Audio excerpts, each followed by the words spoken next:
online. You're freer to express your opinion. You're freer to challenge things that otherwise you normally would not have.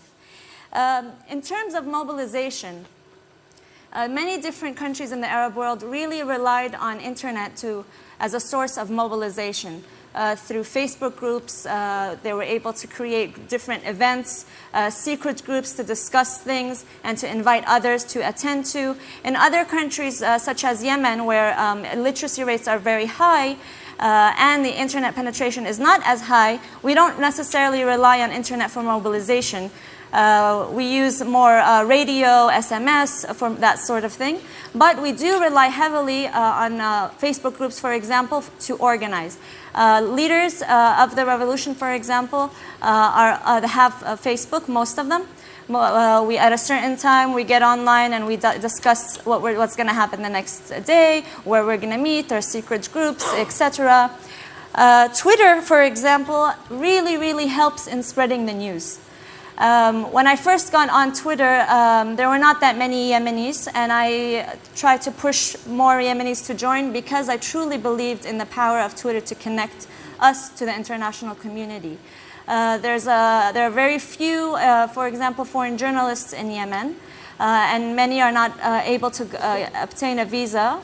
And so it's our role to kind of connect with them, try to tell them what's happening, give them news from the ground. In addition, there's a lack of independent media, and so many people feel that they're caught between this, what the government is saying on one side and what the opposition papers are saying on the other side, and the truth is somewhere in the middle. And that's where a lot of bloggers see themselves. They see themselves as playing this role in the middle, whether it's by documenting what's happening, providing analysis, uploading photographs, video, etc. It has also really helped in spreading events on violations against human rights. So we document violations. Not only do the local human rights community does this, but also many activists on the ground are now engaging in that. We do that whether it's through live tweets. You're at a protest and live ammunition suddenly happens. Someone is, tweeting about this. Someone else may be photographing this or capturing this with a video, with a telephone, and live streaming it on, let's say, Bambuser or any other live streaming program. And what that does, it automatically documents the date, the time, of the incident, and it saves it there, along with a map.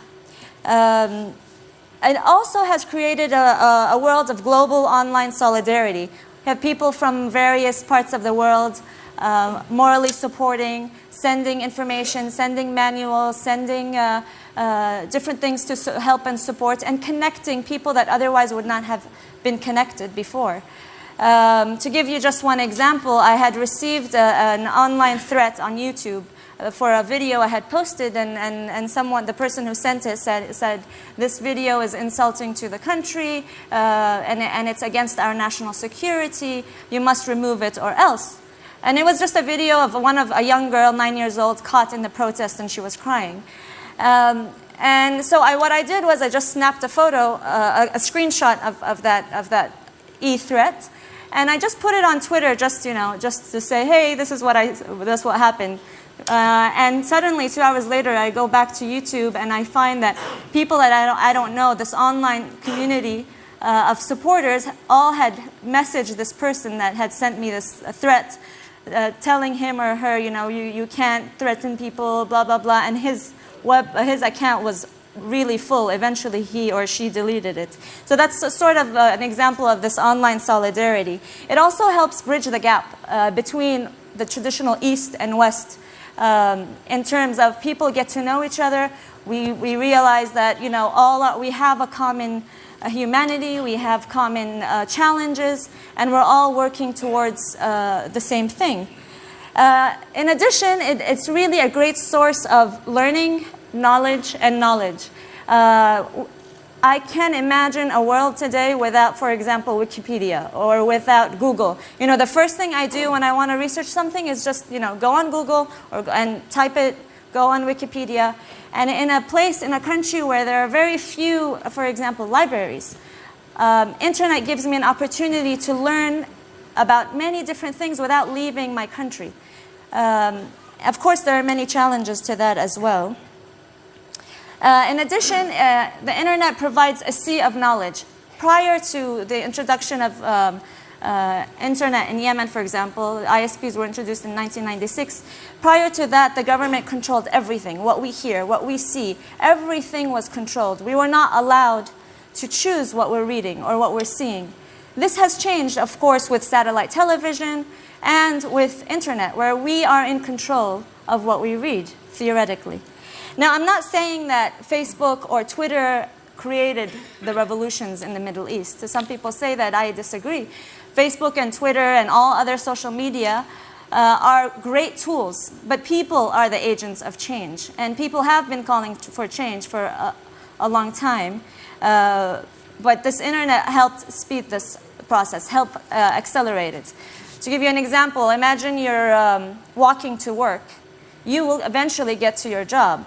But if you were given a car, and maybe a fast car, a sports car, and you had some, let's say, techno music on or some, you will get there a lot faster. And that's how I feel internet has helped us. It made the process, it made us reach it faster. The music sort of is this hush you hear about internet, Middle Easterners using internet. You heard all of this because of the internet. We have been protesting since 2004, but a lot of it is now, came to the surface with this mass people mobilization. Now, of course, we face many, many challenges, and there are fears. Mainly, one challenge is this urban-rural divide and digital divide. In countries where there's high illiteracy rates, where the majority of people live in the rural areas, how can internet help? And that is a big challenge that we need to work on, and development organizations are working on that. In addition to language barriers, internet is, there are many things in Arabic, for example, now online, but a lot of the programs are in English as well. So that makes it harder for others to engage in certain programs. There are, of course, security issues such as, for example, the live streaming that I mentioned earlier. It's a great tool to document violations, but at the same time, it's a great tool to track where you are. So, I'm tracking this, I'm documenting this event that's happening, but at the same time, someone can be, knows exactly where I am, so it's easy to come and track me. So these are certain challenges. And in addition to, of course, the intimidation and the lack of infrastructure needed for this kind of technology in developing countries. So in the end, I just want to say that, yes, there are many fears, yes, there are many challenges, but I believe that the benefits outweigh these challenges. And I believe that as human beings, we will find ways to develop and improve this technology to the benefit of humanity and freedom all over the world. Thank you.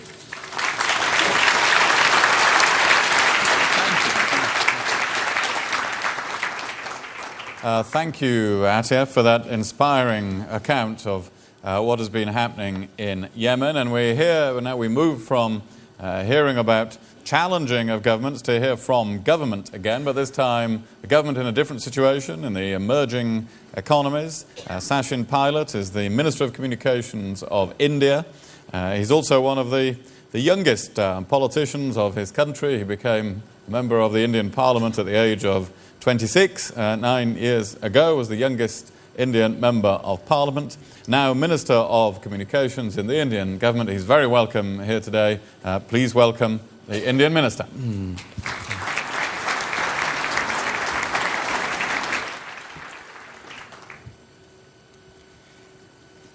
Thank you, and a very good afternoon. The internet is arguably the most important invention of the previous century.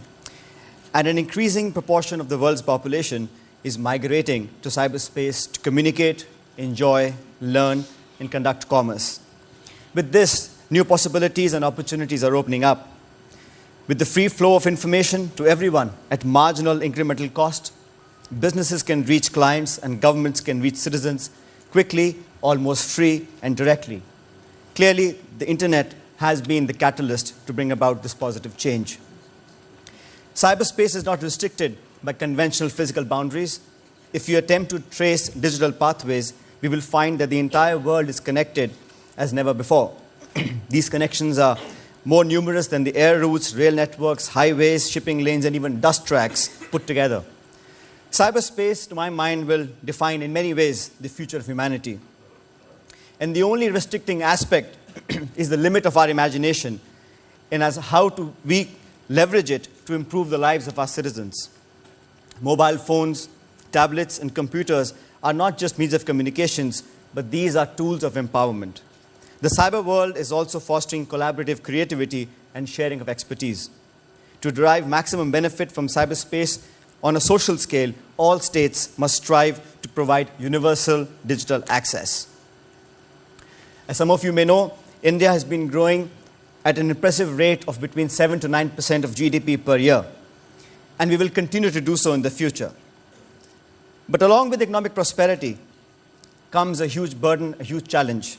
For a nation that houses 1/6 of human race, it is for people like myself in the government to make sure that we use the opportunities that ICT throws up, that internet throws up, in improving the lives of the tens of millions of people who are still untouched by economic development and technological innovation.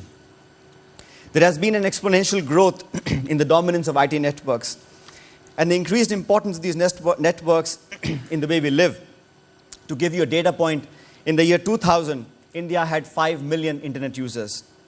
Today, we have 110 million internet users, which is the third highest after China and the United States. An important aspect of these 110 million internet users is that 40% of them use internet on wireless devices. Globally, in 1990, there was one website. In 93, 130 websites. In 1996, 100,000 websites, and today, well over 200 million websites. For us in the developing world, for India as a nation, ICT has been a boon.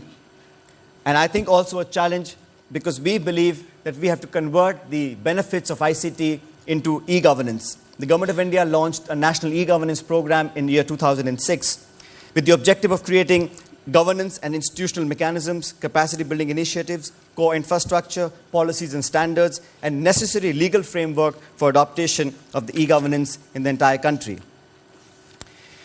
We are also looking to bring forward an electronic delivery of services bill.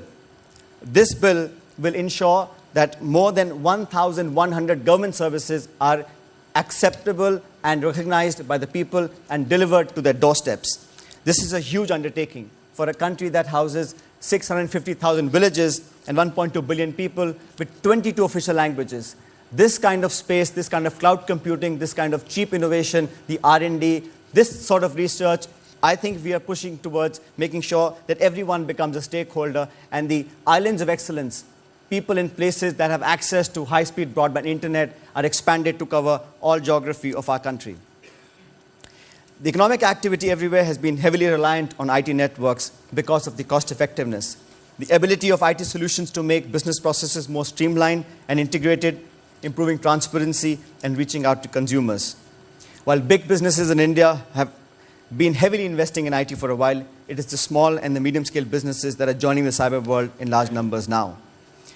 Using internet and the IT solutions is no longer a luxury, but a necessity for companies and governments to be able to deliver and compete domestically and globally. With an increasing number of people with access to internet and advancement in mobile banking and mobile trading, online financial transactions are becoming a reality for everyone. In India, we have 900 million mobile users. 40% of them don't have bank accounts. We are trying to use ICT technological platforms to deliver banking services, financial services. And while we do all of that, while only 10% of India is online, we are today becoming a ready and willing and a determined partner of the global community to ensure that our cyberspace remains safe. Safe for individuals, safe for companies, and safe for corporations. We in India are also sharing our expertise of IT and internet with other sectors in other countries. We have set up a Pan-Africa network with 47 African countries now participating in this. It's one of the biggest projects of distance education and telemedicine ever undertaken in Africa. Imagine people, impoverished people in sub-Saharan Africa whose lives have been thrown apart by civil disobedience and riots, today are getting education and telemedicine at almost no extra cost.